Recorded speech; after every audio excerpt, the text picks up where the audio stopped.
terutama kalau galau apa gitu ya, gunda gulana.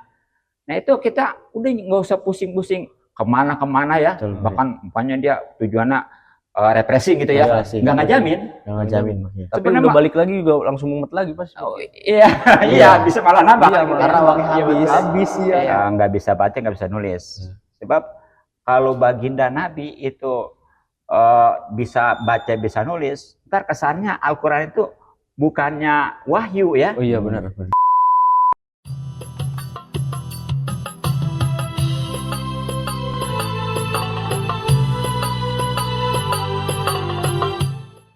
Assalamualaikum warahmatullahi wabarakatuh. Jadi pada malam hari ini kita berada di teras masjid. Bukan teras masjid sekarang mah. Karena berhubung cuaca lagi hujan becek ya. Jadi kita pada masuk ke dalam. Iya. Dikit doang sih. Dikit aja kok. Banyak. Ya jadi pada malam hari ini kita bakal ngobrol santai. Ngobrol santai. Alhamdulillah pada malam hari ini kita ada pembahasan tentang nuzulul Quran. Masya Allah. Pas banget ya malam ini 17 Ramadan ya. Nah itu 17 Ramadan, Masya Allah. Alhamdulillah kita kedatangan guru kita Kiai Haji Ahmad Ridwan. Beliau bersedia untuk menjelaskan tentang menyampaikan tentang nuzulul Quran. Assalamualaikum Pak Kiai. Waalaikumsalam warahmatullahi wabarakatuh. Gimana kabar Pak Kiai? Alhamdulillah. Masya Allah. Pak Kiai tadi kesini naik apa Pak Kiai? Naik motor tadi tuh, baru datang situ kebanjiran. Tapi alhamdulillah. Alhamdulillah. Aman lah mesin mah ya. Amin. Insyaallah ya. Pak Kiai, alhamdulillah kan malam ini kita membahas tentang nuzulul Quran. Insyaallah. Kalau boleh tahu nuzulul Quran itu apa sih Pak Kiai? Ya baiklah. Assalamualaikum warahmatullahi wabarakatuh. Waalaikumsalam warahmatullahi wabarakatuh. Bismillah, alhamdulillahilladzi anzalal Qur'an, wassalatu wassalamu ala sayyidina Muhammadin alladzi uhiyal Qur'an wa ala alihi wa sahbihi jawil Qur'an. Kepada para pemirsa, khususnya para host ya. Mudah-mudahan kita semua selalu dimuliakan dan diberikan taufik serta hidayah kepada Allah Subhanahu wa taala.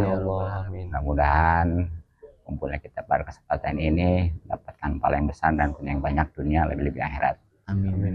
Nah, berbicara tentang nuzul Quran ya, sebagaimana tadi sempat ditanyakan apa itu nuzul Quran. Ya, nuzul Quran itu dari dua kata.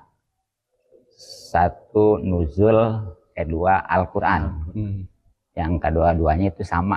Kalau menurut ilmu tasrif si masdar ya.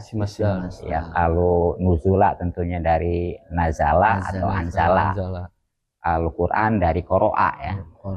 Ya. Yang jelas nuzul itu artinya turun. Sedangkan Quran itu Al-Quran.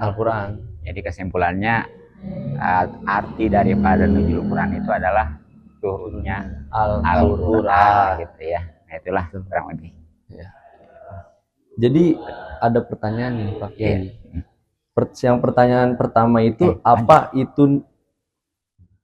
Oh iya, astagfirullah. Ya itu tadi ya pertanyaan yang pertama ya. Ya jadi pertanyaan yang kedua. Kapan dan bagaimana tahap dan prosesnya? Nah, tentang tahap atau proses nuzul Quran ya. Nah, itu pada umumnya terbagi dua. Iya. Jadi ada yang dari Lauh Mahfuz ke langit dunia atau yang disebut Baitul Izzah. Nah, yang keduanya adalah dari langit dunia atau Baitul Izzah kepada baginda Nabi Sallallahu Alaihi Wasallam. Tentang turunnya dari Lauh Mahfuz ke Baitul Izzah atau langit dunia ya, itu menurut satu riwayat pada tanggal 24 Ramadan. 24 Ramadan. Nah, dalam satu riwayat lagi itu adalah tanggal 27 Ramadan. 27 Ramadan. Dan itu sekaligus artinya yang Al-Quran sebagaimana terdiri daripada 30 juz, 30 juz. ya, Ya. dan 114 surat tentunya ya. Benar.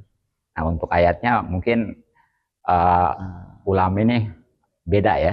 Berbeda-beda. Tapi ya, yang umumnya sih yang kita ketahui ya, Ya. adalah 6.666. Nah, itu sekaligus tuh dalam satu malam. Nah, itu terjadinya tepatnya adalah di bulan Ramadan. Pada bulan sekarang berarti. Iya. Iya, bulan Ramadan, bukan Iya. bukan Ramadan sekarang, bukan. Bukan. Oh, iya maksudnya Iya, ada momen gitu ya. momen ya Momen bulan Ramadan Ramadan. gitu ya. Benar. Iya gitu ya. Nah, berbicara Ramadan kan terdiri daripada ada yang 30 hari, Iya. ada yang 29 hari kan ya. Iya benar. Gitu. Nah, tepatnya kapan? Nah, itu kalau secara umum bahwa Al-Qur'an diturunkan di bulan Ramadan itu sebagaimana Allah berfirman di dalam Al-Baqarah 185 ya. Iya. Ya, a'udzubillahi minasyaitonirrajim. Bismillahirrahmanirrahim. Syahrul Ramadan allazi unzilal Qur'an. Jadi bulan Ramadan itu adalah bulan yang mana diturunkan di dalam Al-Qur'an tuh. Jadi sekali lagi itu masih umum ya. Iya. Masih umum. Ramadan. Iya. Satu Ramadan. Nah, lebih spesifik lagi atau khususnya itu kapan? Kapan Ya, diturunkannya? nah itu bisa dilihat di surat Al-Qadar. Al-Qadar. Al-Qadar. Iya, Ya, tepatnya di ayat pertama itu ya. Sebagaimana Allah berfirman, "Inna anzalnahu fi lailatul qadar." Ya. Sungguhnya kami telah menurunkan Al-Qur'an pada malam Qadar. Nah, itu penurunan Al-Qur'an tahap pertama dan prosesnya tentunya yang dari Lauh Mahfuz ke langit dunia atau Baitul Izzah. Nah, adapun proses yang kedua atau tahap yang kedua ya, itu dari Baitul Izzah atau langit dunia kepada baginda Nabi Sallallahu Alaihi Wasallam adalah kondisional. Artinya bagaimana sikon gitu ya. Ya. Jadi setiap ada kejadian, nah baru tuh turun suatu ayat.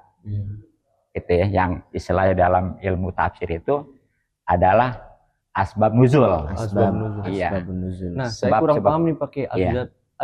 asbab nuzul itu apa pakai?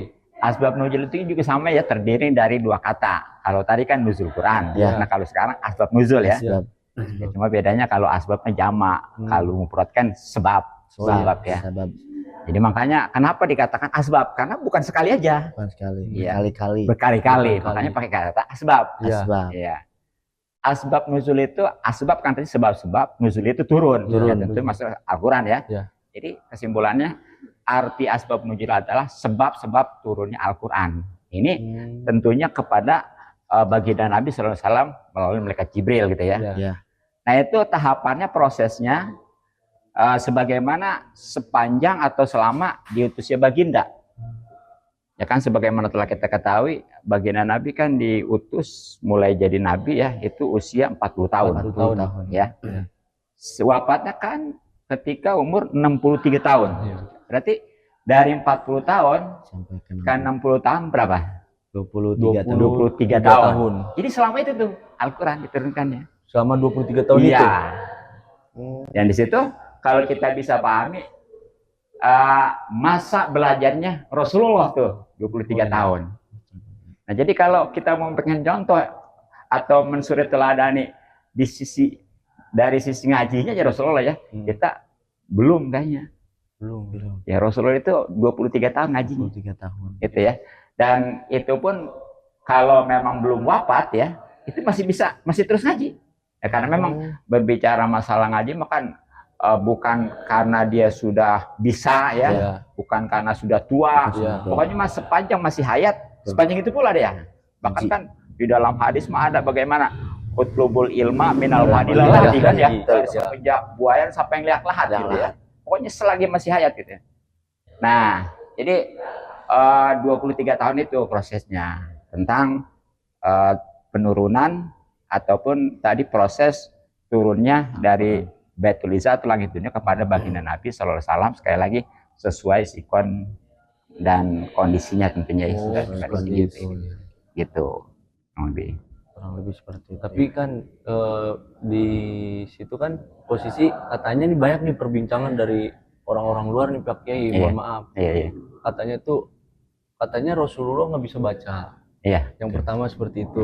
Tapi kenapa Al-Quran diturunkan ke Rasulullah ditambah kayak itu bagaimana cara Rasulullah menghafal?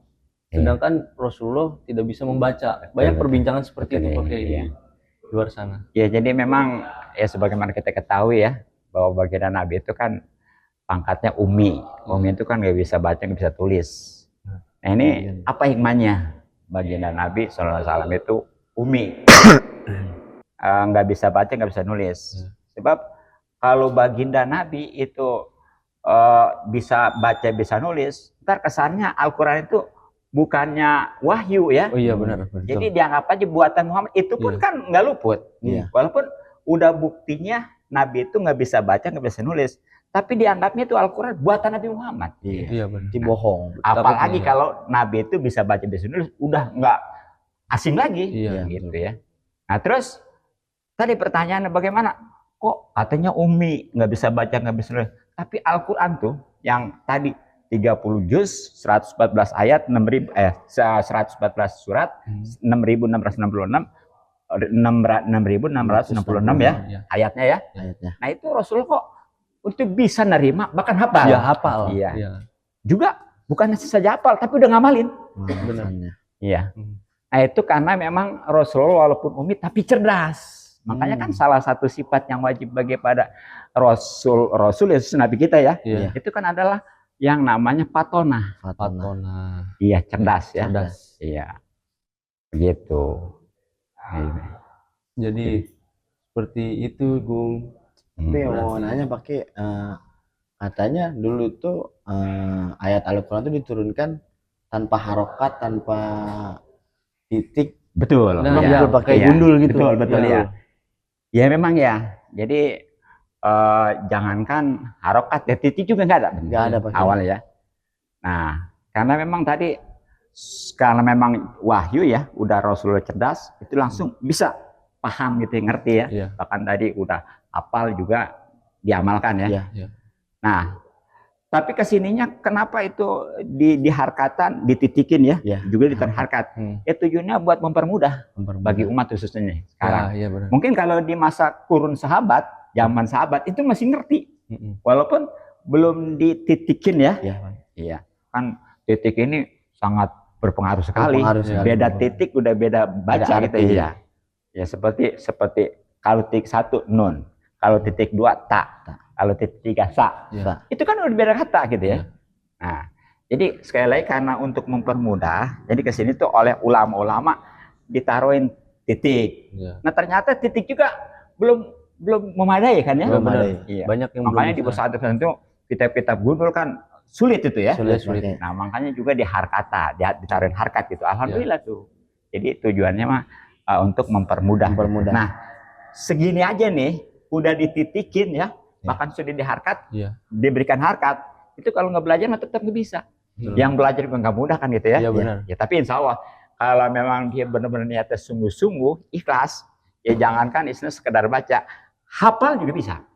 Ya makanya orang yang namanya kitab Taurat, Zabur itu nggak ada yang hafal. Tapi Al-Quran banyak yang hafal. Bahkan anak-anak kecil banyak kan ya? Banyak. Iya, tahfidz itu gitu ya. Nah itulah salah satu nanti yang insya Allah jadi tentang keuntungan ataupun hikmah Al-Quran gitu ya. Begitu. Jadi Al-Quran itu benar-benar harus kita baca. Betul, harus kita amalkan juga. Pahami dulu. Paham. Iya, jadi prosesnya baca dulu, pahami gitu, baru amalkan. Iya, gimana mesti ngamalin, ngerti juga belum kan gitu. Gimana sih ente? Pakai. Nah, jadi ada pertanyaan lagi Pak Kiai, yang pertanyaan ketiga. Iya betul.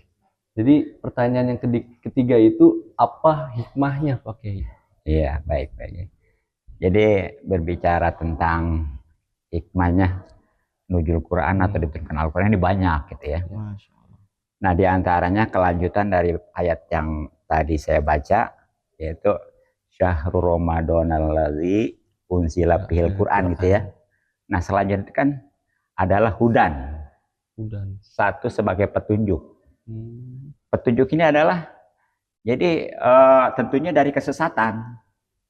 Jadi yang tadinya dia sesat gara-gara karena ada petunjuk jadi enggak sesat gitu ya. Yang tadinya gelap lah secara umumnya dengan adanya petunjuk jadi terang, gitu ya. Ya, apalagi yang tadinya ragu-ragu, yang baru ragu-ragu mah ya, itu udah pasti dia akan yakin dengan adanya Al-Quran. Nah, bahkan kelanjutan daripada ayat itu juga adalah wa bainatim minal huda ya. Penjelasan daripada petunjuk itu. Karena kalau berbicara tentang petunjuk, nah itu dia belum persis masuk di dalamnya, jadi belum banyak tahu. Ya kayak banyak kita di dalam suatu perapatan ya, ada tuh, umpamanya apa namanya reklame, ataupun penunjuk arah, kemana arahnya ya. Nah kita kan hanya bertutur nih ke mana gitu ya. Betul. Itu kalau belum dia tempuh, dia jalanin belum jelas. Nah maka dari itu, itulah di samping petunjuk juga dijelaskan. Nah bahkan wal Furqan ya, hikmah Al-Quran diturunkan sebagai pembeda. Tentunya pembeda dari hak dan yang batil. Yang benar dan yang salah. Nah kalau yang benar, yang hak, nah itu memang harus kita jalanin gitu ya. Iya. Kemudian kalau yang batil atau yang salah, itu kita tinggalkan. Jangan kita lakuin. Iya. Nah kemudian juga ya, di dalam surah Al-Isra nih, surat Yunus pertama ya, itu Allah Subhanahu Wa Taala berfirman, A'udzubillahi minasyaitonirrajim, Bismillahirrahmanirrahim, ya ayyuhan nasu qad ja'atkum mau'izatun mir rabbikum wa syifaa'un lima fis sudur wa hudan wa rahmatul lil mu'minin. Wahai manusia, sungguh telah datang kepadamu pelajaran dari Tuhanmu, yang mana itu bisa menjadi obat bagi hati dan petunjuk juga rahmat bagi orang-orang yang beriman. Nah dari ayat ini jelas ya. Iya benar. Ada 4 hikmahnya di surat Yunus. 1, Al-Quran itu sebagai pelajaran. Itu ya. Kemudian yang kedua, itu menjadi pengobat, tentunya bagi hati. Pengobat hati. Biar nggak dengki terus. Iya, satu gitu. Terutama kalau galau apa gitu ya, gunda gulana. Nah itu kita udah nggak usah pusing-pusing kemana-kemana ya. Bahkan umpamanya dia tujuannya represi gitu ya, nggak ngajamin. Tapi udah balik lagi juga langsung mumet lagi pas. Iya, bisa malah nambah. Karena uangnya habis ya uangnya. Iya. Dan itu tentunya perlu biaya kan ya, benar. Iya. Tenaga, waktu, keruan dah masalah ekonomi materi mah gitu ya. Tapi kalau kita kembali, udah kita pegang aja Al-Quran, kita punya wudhu tentunya ya. Kita pegang baca Al-Quran, insya Allah itu bau salam. Apalagi kalau memang kita itu juga memahami artinya, luar biasa. Enggak kudu nyampe umpamanya sampai berlembar-lembar, 1 ayat udah jadi jaminan sembuh nanti gitu ya. Enak gitu, luar biasa ya. Kehidupan kita. Iya. Mungkin dari Al-Quran juga pakai. Iya. Nah kemudian juga tadi sama sebagaimana Al-Baqarah tadi jadi petunjuk. Bahkan di dalam Yunus mah ini bisa jadi rahmat juga. Kasih sayang sama itu ya. Iya. Ya tentunya kasih sayang dari Allah Subhanahu Wa Taala dengan sebab Al-Quran. Nah kalau kita ini udah dapat rahmat nih karena Al-Quran itu gitu ya, yang tentunya dari Allah, sebabnya Al-Quran yang kita baca, yang kita pahami dan amalkan nanti ya. Nah itu nanti kita juga akan menebar kasih sayang kepada sesama, dan dengan sendirinya nanti sesama juga itu akan kasih sayang kepada kita gitu ya. Indah kan kalau gitu ya. Iya. Nah gitu. Dan juga di surat Al-Isra baru ya sebenarnya hampir sama gitu dengan tadi.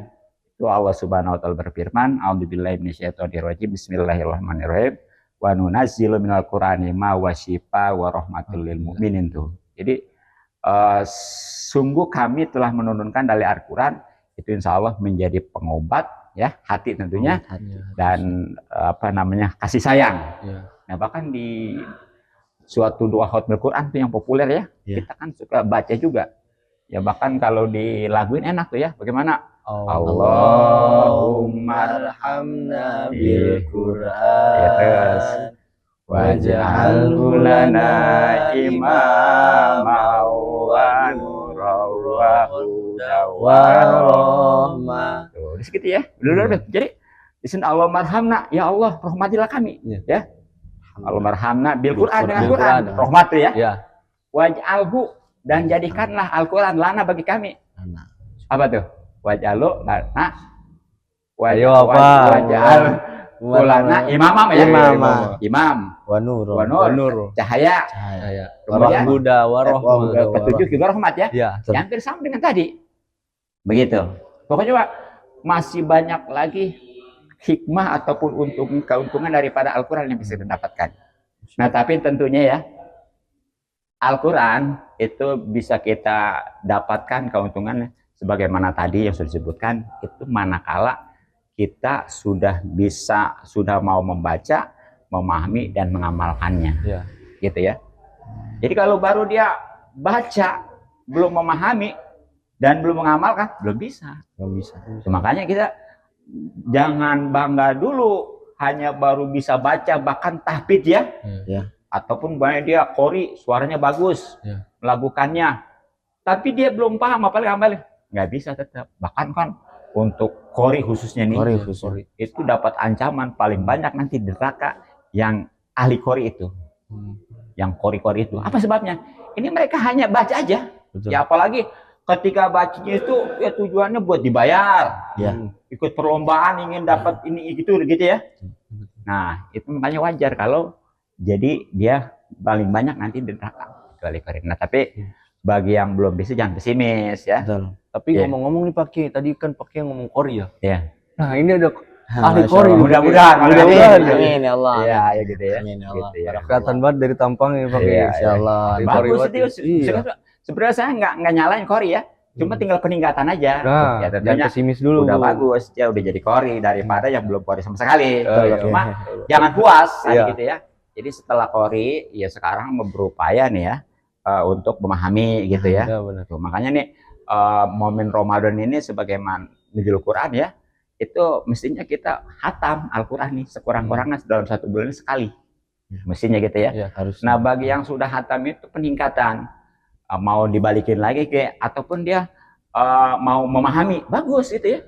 Iya, kemudian baru diamalkan. Jadi kesimpulannya mah bagaimana dia mau bisa mengamalkan kalau dia nggak memahami ya. Dan untuk bisa memahami harus baca juga gitu. Jadi bagus-bagus saja qori juga, asal tadi dia berusaha untuk memahami dan mengamalkan, dan tentunya dia semuanya itu ikhlas. Itu buah daripada amalan gitu ya. Gitu. Membaca, memahami, baru mengamalkan dan ikhlas. Iya gitu ya. Ikhlas lillahi ta'ala. Nah, jadi Pak Kiai, kan tadi maaf nih saya masih ada yang pertanyaan. Iya. Jadi kan tadi katanya tuh Al-Qur'an, kita ngebaca Al-Qur'an itu bagaikan kayak obat hati ya. Iya, betul. Nah, kalau misalkan kayak kita udah baca Al-Qur'an nih, tapi hati belum tenang aja, itu kenapa itu Pak Kiai? Oh iya. Jadi memang di dalam itu nauzubillah ya, dipertanyakan. Ya makanya di dalam surat Al-Isra ya, itu kan di sana kelanjutan daripada tadi, itu kan Allah Subhanahu wa taala berfirman wala yazidu zalimin illa khasara. Jadi walaupun dibaca Al-Qur'an, kalau bagi orang-orang yang zalimah gitu, itu enggak ngaruh. Ngaruh. Termasuk bukan orang yang beriman. Jadi ukurannya kalau dia beriman, ketika dia baca Quran, ketika dia memahami Al-Quran, itu udah jelas jadi pengobat. Tapi kalau dia, kok ini udah baca padahal mah ya, udah memahami, tapi masih galau aja gitu ya. Nah, berarti itu dipertanyakan. Nah, bisa jadi dia itu keimanannya itu rawan gitu ya. Iya. Dan nauzubillah kalau memang dia udah zalim, itu udah nggak bisa ditolerir lagi udah gitu ya. Zalim ya. Jadi banyak orang gitu ya. Alhamdulillah. Makanya seperti orang-orang yang suka zalim itu walaupun dibacain ayat bagaimana juga tetap aja. Iya, boro-boro aja. Iya gitu. Kayak udah membatu betul begitu ya. Nah, gitu. Masya Allah. Jadi dari subjudul kita malam Nuzulul Quran ini, Nuzulul Quran ini. Nah, dari apa yang kita pertanyakan semua nih Pak Kiai, Iya. kesimpulannya seperti apa Iya. ya Pak Kiai? Ya, jadi kesimpulannya mah tadi ya, poin pertama pengertian daripada nuzul Quran kan itu apa namanya, artinya turunnya Al-Quran. Iya. Nah tadi prosesnya ya, ada yang dari Loh Mahfud, kemudian ke langit itu sekaligus ya, yang 30 juz, 114 ayat dan 6.666. Nah itu terjadi di bulan Ramadan, tepatnya di Lailatul Qadarnya gitu ya. Nah, adapun yang keduanya tadi prosesnya kepada baginda Nabi itu sepanjang diutusnya baginda Nabi, yaitu 23 tahun. Nah harapan saya ya sebagaimana tadi hikmah atau keuntungan Al-Quran itu kita yang macam-macam lah, terutama jadi pengobat, jadi rahmat, jadi petunjuk, jadi imam ya. Yang namanya imam kan tentunya harus di depan dan harus diikutin, dan sekali lagi tadi harus paham ya. Nah makanya itu bisa didapat kalau udah dia baca, dia pahami dan mengamalkan gitu ya. Tentunya dengan ikhlas, semua ikhlas gitu ya. Ikhlas. Begitu. Itulah yang bisa saya harapkan gitu ya. Betul, Pak. Iya, gitu ya. Alhamdulillah, teman-teman ada yang ngerti nggak nih yang sudah disampaikan oleh Pak Kiai? Kalau teman-teman ada yang belum mengerti tentang nuzul Al-Quran, bisa dipertanyakan kembali di komentar ya teman-teman. Nanti kalau misalnya ini nanti kita pertanyakan lagi ke Kiai Haji Ridwan. Terima kasih buat teman-teman yang sudah menonton. Ya, banyak. Terima kasih banyak. Apabila ada banyak salah kata, tolong dibukakan pintu maaf yang sebesar-besarnya. Benar. Sebelum kita menutup pembahasan pada malam hari ini, lebih baik kita tutup dengan doa. Oke. Ya baiklah, Allahumma sholli fil awwalin wal akhirin wa barik wa sallim wa barik ala rasulillah ajmain. Amin. Bismillahirrahmanirrahim. Alhamdulillahirabbil alamin. Allahumma arhamna bil Qur'an waj'alhu lana imaman wa nuran wa hudan wa rahmah. Allahumma zakkirna minhu ma nasina wa 'allimna minhu ma jahilna warzuqna tilawata anali wa atrafan nahar waj'alhu lana hujatan ya rabbal alamin. Amin. Sholli salim ala jamil anbiya alhamdulillahirabbil alamin. Sebelum kita menutup acara kali ini, kita baca kifaratul majlis. Subhanallahumma wa bihamdika asyhadu an la ilaha illa anta astaghfiruka wa atubu ilaik. Sekian dari kami. Wassalamualaikum warahmatullahi wabarakatuh.